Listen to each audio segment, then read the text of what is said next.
Hello. Hello. नमस्ते। Hello Partha. Hi. नमस्ते। How are you? I am good, what about you? Me too. So आपका welcome है हमारे talk show के first episode में। Thank you so much, it's my pleasure कि आपने मुझे इनवाइट करा।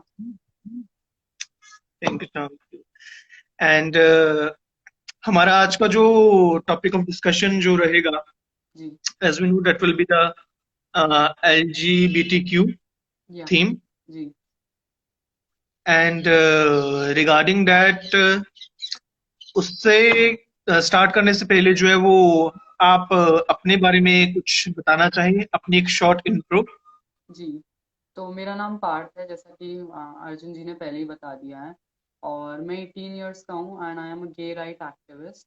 मेरे कुछ क्लब्स हैं जो कि गे राइट और एलजीबीटीक्यू राइट्स की तरफ इंक्लाइन हैं। जैसे कि पॉजिटिव वाइब्स, वो मैंने स्टार्ट करा था लास्ट ईयर।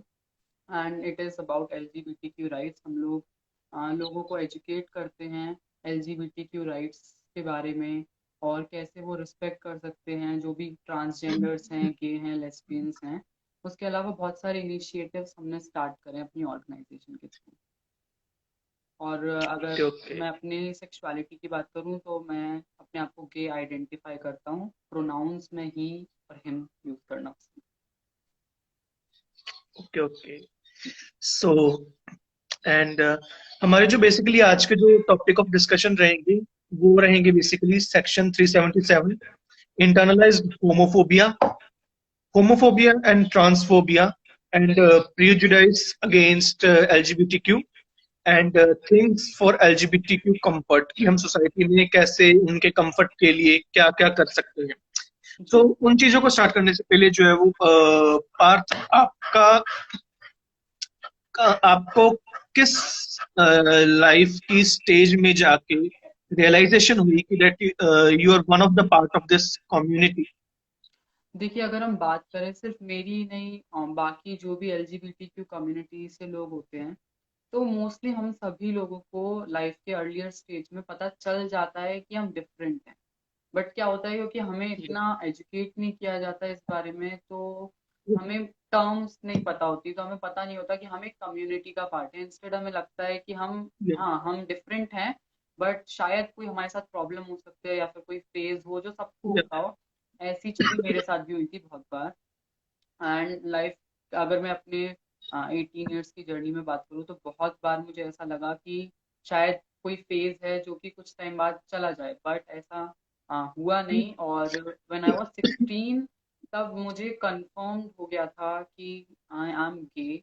और मुझे एलजीबीटीक्यू कम्युनिटी का मैं पार्ट हूँ, ये मुझे तब पता चल गया था जब मैं 16 ईयर्स का था। तब मुझे कंफर्म हो गया था, और मैंने अपने आप को ये, पहले तो लगता है हम लोगों को स्टार्टिंग में कि नहीं, हमें ये नहीं होना चाहिए, हमें डिफरेंट होना चाहिए, ये चीज़ गलत है।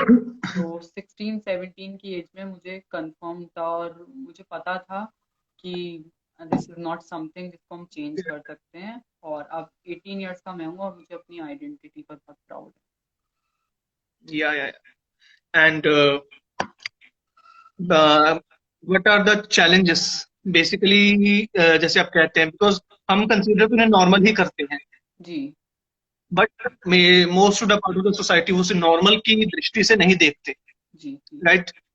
तो व्हाट आर द, मतलब इनिशियली जब आपको ये पता चला, तो what are the struggles, the social as well as regarding family, वो स्ट्रगल के बारे में आप क्या कहना चाहेंगे? देखिए, आपने सबसे पहले जैसे, सोशल फैक्टर्स।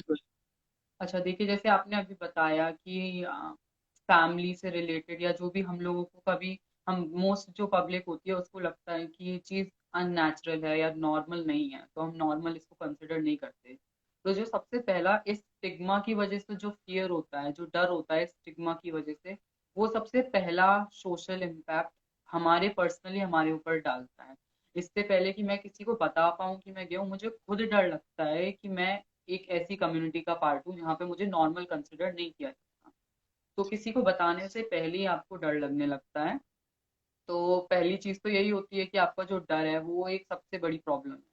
उसके बाद आपको इस चीज का डर होता है कि आपकी फैमिली किस तरीके से रिएक्ट करेगी, क्योंकि मोस्टली अगर हम केसेस में देखें तो लोग फैमिलीज जो होती हैं वो डिसओन कर देती हैं अपने जो भी मेंबर्स होते हैं जो एलजीबीटीक्यू कम्युनिटी से होते हैं। ऐसा मैं क्योंकि बहुत लोगों के साथ इंटरेक्ट करता रहता हूँ हमारी कम्युनिटी के मेंबर्स के साथ, तो बहुत सी स्टोरीज ऐसी ही निकल के आती है जब पता चलता है कि हमें उन लोगों को उनकी फैमिली डिसओन कर देती हैं। तो ये बहुत बड़ी प्रॉब्लम है कि आपको डिसओन होने का जो डर होता है वो हमेशा रहता है कि वो आपको छोड़ देंगे जब उन्हें पता चलेगा कि आप डिफरेंट है उनके अकॉर्डिंग। और या उसके अलावा सोसाइटी आपको कैसे ट्रीट करेगी और लोग आपको अलग तरीके से देखेंगे, अलग नजरिए से देखेंगे, सब आपको अजीब समझेंगे, क्योंकि 99% पॉपुलेशन से आप अलग हो रहे हैं। मतलब इन टर्म अगर हम देखें तो आप मोस्ट पॉपुलेशन से अपने आप को अलग बताने वाले हो। आप गलत नहीं हो बट आप अलग हो उनसे। तो जब हम मोस्टली हमारी सोसाइटी बनी इस तरीके से कि जो चीजें हमें बताई जाती हैं स्टार्टिंग से हमें वो चीजें करेक्ट लगती हैं, और जो चीजें हमें नहीं बताई जाती वो हमें करेक्ट नहीं लगती, तो हमें भी लगने लगता है कि नहीं, शायद ये चीज गलत है। तो ये कुछ इश्यूज हैं जो स्टार्टिंग में हमें खुद ही फेस करने पड़ जाते हैं। और फिर सोसाइटी की प्रॉब्लम, सोसाइटी का डर जो होता है वो भी बहुत इम्पैक्ट डालता है, एक इंसान की मेंटल हेल्थ पर बहुत असर पड़ता है। तो बहुत बार काउंसलर से मदद लेनी पड़ती है इस सब इशू से रिलेटेड। या बिकॉज आप जब लाइफ के उस फेज से गुजर रहे हैं, जब आप उस फेज को बियर करने के लिए मतलब रेडी नहीं है, समथिंग डिफरेंट जो आप फेस कर रहे हैं, उस वक्त जब आपको सपोर्ट सोशली या फैमिली की तरफ से जिन लोगों को सपोर्ट नहीं मिलता, उनके लिए डेफिनेटली बहुत मुश्किल फेस हो जाता होगा। जी जी। हाँ, हर इंसान श्योर। को, जी हर इंसान को अगर मैं बोलूँ, हर इंसान के साथ ये होता है कि अगर कोई भी इंसान है, सिर्फ गे, लेस्बियन या ट्रांसजेंडर्स या कोई और सेक्सुअल आइडेंटिटी की बात नहीं हो रही, एक नॉर्मली भी अगर हम देखें तो ह्यूमन की सबसे इम्पोर्टेंट जो सबसे बड़ी नीड होती है वो होती है कि वो अपने आप को सोशलाइज कर पाए लोगों के साथ, और उसके अलावा लोग उसे सपोर्ट करें। सपोर्ट बहुत इंपॉर्टेंट रोल प्ले करता है। तो पर क्या होता है मोस्टली कि एलजीबीटीक्यू कम्युनिटी को वो चीज़ मिल ही नहीं पाती, वो सपोर्ट से कट ऑफ कर दिया जाता है। तो यही वाली जो है सबसे बड़ी प्रॉब्लम कम्युनिटी के लिए यही होती है कि सपोर्ट नहीं मिल पाता, जो कि बहुत ज़्यादा इम्पोर्टेंट है, बट इनिशियली स्टेज में ही लोग उसे कट ऑफ कर देते हैं। या and during your schooling phase, आपकी स्कूलिंग कहाँ से रही? देखिए मैंने अपनी क्लास 6 तक, अभी मैं 12th में हूँ, मैंने अपनी क्लास 6 तक, जब मैं छोटा था तभी मैं अपनी बुआ के पास चला गया था। तो मैंने अपना इनिशियली जितनी भी स्टडीज़ हैं वो 6th स्टैंडर्ड तक आगरा में करी थी। अब मैं अपने होम टाउन वापस अलीगढ़ में ही कर रहा हूँ। 12th तक मैंने, अभी 12th में हूँ एंड करेंटली मैं अलीगढ़ में ही कर रहा हूँ। Okay okay. During your school life, you know, any type of bullying or struggle would say, देखिए क्योंकि मैं, कैसा मतलब वो एक इंटरेक्शन कैसी रहती थी? जी क्या, कुछ उसके बारे में बताना चाहिए। I am saying about your school life. जी अच्छा, देखिए अगर, क्योंकि मैं अभी आउट नहीं हूँ उस तरीके से कि मोस्ट या पब्लिक को पता हो मेरी सेक्सुअल आइडेंटिटी, मोस्टली लोगों को नहीं पता। तो इसीलिए जो ओपनली जो हमें होमोफोबिया देखने को मिलता है उस चीज वो इतना मेरे साथ नहीं हुआ। बट अगर मैं आपको बताऊं कि क्योंकि चीजें कुछ होती हैं वो आपको बताए बिना भी पता चल जाती हैं। अभी तो मेरी जो साउंड आवाज है वो मैनली है, बट बैक देन जब मैं 6th में था या 5th में था वो थोड़ी फेमिनाइन थी। और मेरा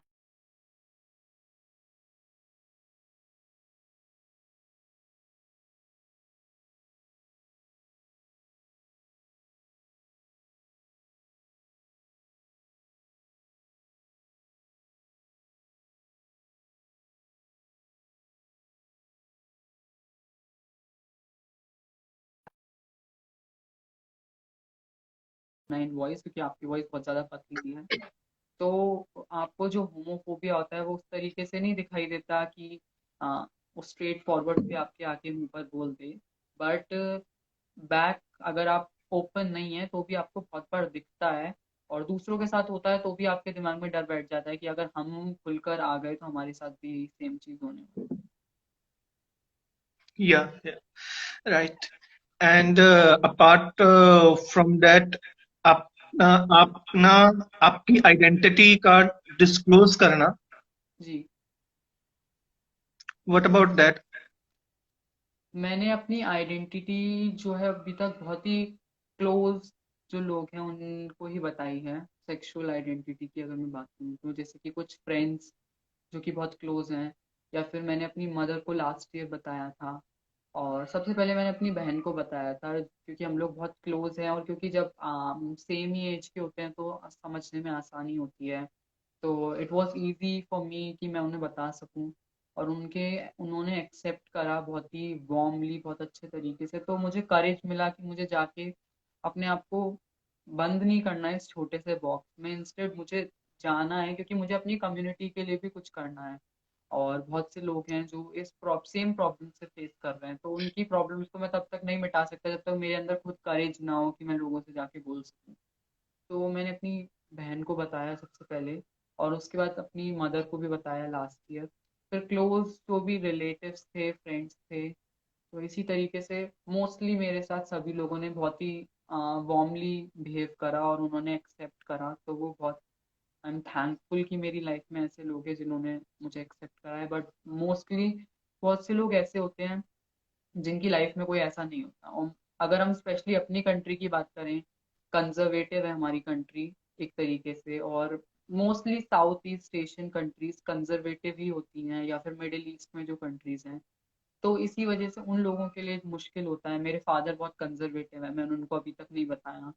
तो कंजर्वेटिव जो पेरेंट्स होते हैं उस केस में प्रॉब्लम आ जाती है, और अभी तक मेरे साथ ऐसा नहीं हुआ है कि मुझे एक्सेप्टेंस में प्रॉब्लम आई है। या आई वुड से कि दिस इज रियली अप्रिशिएबल कि आपने अपनी आइडेंटिटी डिस्क्लोज की अपने लव्ड वंस के साथ, एंड उन्होंने भी एक्सेप्टेंस रखी। जी जी। And after that I would मतलब आपसे मैं पूछना चाहूंगा आपके बेसिक एम्स ऑफ लाइफ। देखिए करेंटली अभी तो मैं 12th स्टैंडर्ड में हूँ, बट नेक्स्ट ईयर मैं या कनाडा शिफ्ट हो रहा हूँ। और यूनिवर्सिटीज़ में मैंने अप्लाई करा है। एक्चुअली मुझे कुकिंग में बहुत ज़्यादा इंटरेस्ट है, एंड कुकिंग को एज नॉट लाइक कि मुझे अपना कुकिंग के थ्रू मुझे कोई बिजनेस स्टार्ट करने का मेरा हमेशा से स्टार्टिंग से एम रहा था। And when I came out, मेरी इनिशियली जो स्टोरी थी वो यही थी कि मैंने मोस्टली, अगर हम देखें मैं अपनी कम्युनिटी से रिलेटेड ही बात करूं आपसे, तो आपको बहुत सारे थर्ड जेंडर के जो लोग हैं आपको क्रॉस रोड्स पर, स्ट्रीट्स पर मिल जाएंगे बेगिंग करते हुए। उसके पीछे का रीज़न ये या होता है कि उनको करेक्ट अपॉर्चुनिटीज़ नहीं मिली होती हैं, और उसके अलावा उनकी फैमिली मोस्टली लोगों की डिसओन उन्हें कर चुकी होती हैं उस एज में ही, कि उनको जाकर इस ऐसी लाइफ बितानी पड़ती है। और बहुत से ट्रांसजेंडर्स के साथ इंटरेक्ट करने के बाद एक ये वाली चीज़ भी सामने आई है कि बहुत से ये जो लोग होते हैं हाईली क्वालिफाइड होते हैं, और they deserve to be in a much better place. जहाँ पर वो हैं उससे कई गुना ज़्यादा अच्छी लाइफ वो जी सकते हैं, बट उनको वो लाइफ मिल नहीं पाती। And most of their life वो ऐसे ही गुजार देते हैं, या तो प्रोस्टिट्यूशन में चले जाते हैं या फिर स्ट्रीट्स पर बैक करते हुए। तो मेरा मेन जो एम है वो यही है कि क्योंकि मुझे कुकिंग अच्छी लगती है और उससे मैं बिजनेस स्टार्ट करना चाहता हूँ, तो मैं कुछ ऐसा कर पाऊँ कि मैं अपनी कम्युनिटी के जो लोग हैं उनको एम्प्लॉय कर पाऊँ इस वर्क में, और उनको ज़्यादा अपॉर्चुनिटीज़ मिल पाएँ। तो ये मेरा एक एम है इनिशियली, उनको उनके पैरों पर खड़ा करने के लिए। उसके अलावा मैंने ये भी सोचा है, हम लोगों का प्लान है क्योंकि अभी हमारी टीम बहुत छोटी है। अगर मैं पॉजिटिव वाइब्स जो मैंने ग्रुप स्टार्ट करा है एलजीबीटी राइट्स के लिए, उसकी टीम बहुत छोटी है। वॉलंटियर्स हमारे पास बहुत सारे हैं, और बहुत अच्छी बात है कि ज़्यादा से ज़्यादा लोग जुड़ रहे हैं इसके साथ। बट मेरा प्लान है कि मैं अपने इस ग्रुप को और आगे बढ़ा सकूं, एंड धीरे धीरे करके इसे, अभी तो ये रीजनल है, इसे स्टेट लेवल पर, और अगर भगवान ने चाहा तो नेशनल लेवल पर ले जाकर लोगों की मदद की जा सके इसके।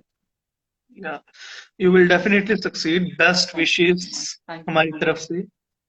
बिकॉज सच्चे दिल से और मेहनत से और यू नो उस एम से जब हम करते हैं ना तो डेफिनेटली सक्सेस जरूर मिलता है और भगवान साथ जरूर देता है। जी जी एंड आपने एम्प्लॉयमेंट की ही बात की है तो मैं कहना चाहूंगा कि चाहे आपने भी, आप सभी को मालूम होगा बेसिकली कि about sections related to this community, उन्होंने नेशनल लेवल पर देखा जाए तो सरकार ने काफी कुछ किया है, बट मुझे लगता है वो सिर्फ कागजी कार्रवाई ही है। बिकॉज अभी भी सोसाइटी में मैंने काफी इंटरेक्शंस की है कुछ ट्रांस के साथ, तो उनसे जब बात की, ट्रांस एंड इंटरसेक्स उनके साथ इंटरेक्शन हुई है, बात की, तो उन्होंने कहा है कि ये सब, उनके मुंह से मैंने सुना है कि ये सब कागजी कार्रवाई है, कार्रवाई ही है। जब भी कोई इंटरसेक्स जो है कहीं जॉब अप्लाई करने के लिए जाता है तो वहां से अनएम्प्लॉयमेंट उन्हें ही देखने को मिलती है। जी जी वहां सीधा बोल देते हैं कि you are not eligible for this, जबकि सरकार ने तो कितना कुछ कर ही दिया है, बट फिर भी वो प्रैक्टिकल इम्प्लीमेंटेशन उसकी नहीं होती। जी one thing. Second thing, society की नैरो माइंडेड थिंकिंग। सो ऐसे कुछ फैक्टर्स हैं जो प्रैक्टिकली उस चीज को इम्प्लीमेंट नहीं होने देते, और वो सिनेरियो वही है जी जो उससे पहले था। जी ऐसा ही है। सो मोस्ट आप एम्प्लॉयमेंट के लिए कर रहे हैं तो बहुत अच्छी बात है, बिकॉज जहाँ पे लाइक मैंने खुद इंटरेक्शन जब हुई तो मैंने उनसे पूछा, उन्होंने बताया कि जब हम जॉब के लिए जाते हैं, एक वहां उनके उनके ऑफिस से ही, और इंडिविजुअली जब वो किसी से बात करते हैं ऑफिस में, तो वो भी उनको कुछ अलग ही नजर से देखते हैं, because they are not normal. हमारे साथ कैसे घुल मिलेंगे और कैसे वो जॉब कर पाएंगे, तो वो उस वजह से ना कर देते हैं। ये अनएम्प्लॉयमेंट है। जी एंड अपार्ट फ्रॉम दिस, आपका क्या कहना है अबाउट सोसाइटी की जो थिंकिंग है इस कम्युनिटी के प्रति, उसको हम किस तरह से चेंज कर सकते हैं? देखिए, अगर वो सबसे पहले वो क्या थिंकिंग है सोसाइटी की, आप अपने नजरिए से बताना चाहें? मोस्टली ओल्ड टेक्स्ट बुक्स के थ्रू या फिर कि सुनी हुई या बातों के थ्रू जो लोगों ने एक दूसरे से साझा। और अगर मैं बात करूं कि क्योंकि मोस्टली हमारा यूथ जो है आजकल तो बहुत फिल्म इंडस्ट्री हमारी इतनी ज़्यादा बड़ी है, बॉलीवुड अगर स्पेसिफिकली एक इंडस्ट्री की बात की जाए, तो बहुत बार ऐसी इंडस्ट्रीज में ही मीडिया के थ्रू, फिल्म के थ्रू कम्युनिटी को इतना गलत तरीके से दर्शाया गया है कि लोगों के दिमाग में वो स्टीरियोटाइप बैठ गया है। तो जब भी वो सोचेंगे कि ये गे कैसा दिखता होगा तो उनके दिमाग में आएगा अजीब सा बिहेव करने वाला, और बहुत मुंह पर बहुत सारा मेकअप छुपा हुआ है, एंड बहुत से टाइप के स्टीरियोटाइप्स हैं अगर बात की जाए, और मतलब बहुत ही नास्टी तरीके का बिहेवियर शो करते हुए दिखाया जाता है मोस्टली, अगर जब उन्हें पोर्ट्रे किया जाता है। बट सबसे जो खास बात है हमारी कम्युनिटी की वो यही है कि बहुत डाइवर्स है, बहुत ज़्यादा डाइवर्स है। और आपको अगर आपको सिर्फ एक कम्युनिटी में अगर एक गे की ही बात की जाए तो फिर उसी में आपको मैस्कुलाइन गेज भी मिल जाएंगे, फेमिनाइन गेज भी मिल जाएंगे। तो डाइवर्सिटी बहुत है कम्युनिटी। तो इसीलिए स्टीरियोटाइप करना जो है वो बंद कर दे, जब लोग ही बंद कर देंगे तो मुझे लगता है लोगों का जो थिंकिंग है वो खुद ही चेंज होने लगेगी। जब हम नॉर्मली देखने लगेंगे किसी चीज को तो वो हमें नॉर्मली दिखाई देगी, हम उसे बनाने की कोशिश करते हैं फनी, हमें लगता है कि ये कॉमेडी रोल्स हैं, बहुत सी मूवीज आ रही हैं, बहुत सी चीजें आ रही हैं जो कि एक तरफ तो एजुकेट भी कर रही हैं और दूसरी तरफ ऐसी मूवीज और ऐसे डॉक्यूमेंट्रीज भी आ रही हैं जो लोगों का ध्यान जो है वो मेन इश्यूज से हटाकर उनको कम्युनिटी को प्रिजुडाइज करने पर ज्यादा ध्यान दे रही है। उसके अलावा मुझे लगता है एजुकेट करना बहुत ज़्यादा इम्पोर्टेंट है। गलती लोगों की नहीं होती, जब क्या है कि हमें एजुकेट ही नहीं किया जाता किसी इशू के बारे में तो हमें जानकारी नहीं होती। तो अगर हम या उन्हें एजुकेट करना स्टार्ट कर दें तो ज़रूर मुझे लगता है कुछ आने वाले सालों में मोस्टली यूथ एजुकेटेड रहेगी, और जब यूथ एजुकेटेड रहेगी तो जो एज गैप है लोगों के बीच में जिसकी वजह से नॉलेज का गैप होता है वो भी चेंज होगा, लोग एक दूसरे को चीज़ें सिखा पाएंगे। अभी आधे से ज़्यादा यूथ को जानकारी नहीं है, तो एजुकेट करना सबसे ज़्यादा इम्पोर्टेंट है मुझे लगता या आपने डेफिनेटली बहुत सही बात कही है कि अवेयर करना, एजुकेट करना लोगों को, स्पेशली अपने यूथ को, जी बिकॉज ये यूथ ही है मोस्ट ऑफ, मैंने सोसाइटी में देखा है, यू जी नो जब भी नॉर्मल से कोई अलग, मैं अब नॉर्मल किसी को नहीं कहूंगा, मैं कहूंगा नॉर्मल से अलग जब कोई सोसाइटी में होता है,